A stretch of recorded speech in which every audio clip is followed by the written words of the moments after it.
ማን ይሄንን ጠበቀ? ማን ይሄንን አሰበ?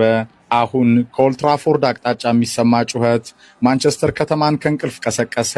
ምን አይነት ጉድ ነው? ምን አይነት ተአምር! እንዲህ አይነት ምሽቶችን እያስታወሱ ከመቆዘም ውጪ የክለባቸው እግር ኳሳዊ ድራማን የዘነጉ የዩናይትድ ደጋፊዎች ይህ ማንቸስተር ዩናይትድ የማንቸስተር ዩናይትድ ብቻ የሆነውን ነገር የፈጸመበት እግር ኳሳዊ ተአምር ነው።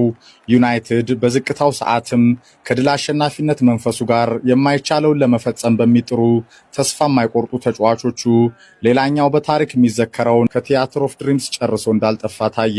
ይህ ብዙ ላየው፣ ብዙ አሸንፎ ብዙ ለወደቀው ከተራ ማን ይሄንን ጠበቀ? ማን ይሄንን አሰበ? አሁን ከኦልትራፎርድ አቅጣጫ የሚሰማ ጩኸት ማንቸስተር ከተማን ከእንቅልፍ ቀሰቀሰ። ምን አይነት ጉድ ነው? ምን አይነት ተአምር! እንዲህ አይነት ምሽቶችን እያስታወሱ ከመቆዘም ውጪ የክለባቸው እግር ኳሳዊ ድራማን የዘነጉ የዩናይትድ ደጋፊዎች ይህ ማንቸስተር ዩናይትድ የማንቸስተር ዩናይትድ ብቻ የሆነውን ነገር የፈጸመበት እግር ኳሳዊ ተአምር ነው። ዩናይትድ በዝቅታው ሰዓትም ከድል አሸናፊነት መንፈሱ ጋር የማይቻለውን ለመፈጸም በሚጥሩ ተስፋ የማይቆርጡ ተጫዋቾቹ ሌላኛው በታሪክ የሚዘከረውን ከቲያትር ኦፍ ድሪምስ ጨርሶ እንዳልጠፋ ታየ። ይህ ብዙ ላየው፣ ብዙ አሸንፎ ብዙ ለወደቀው ከተራ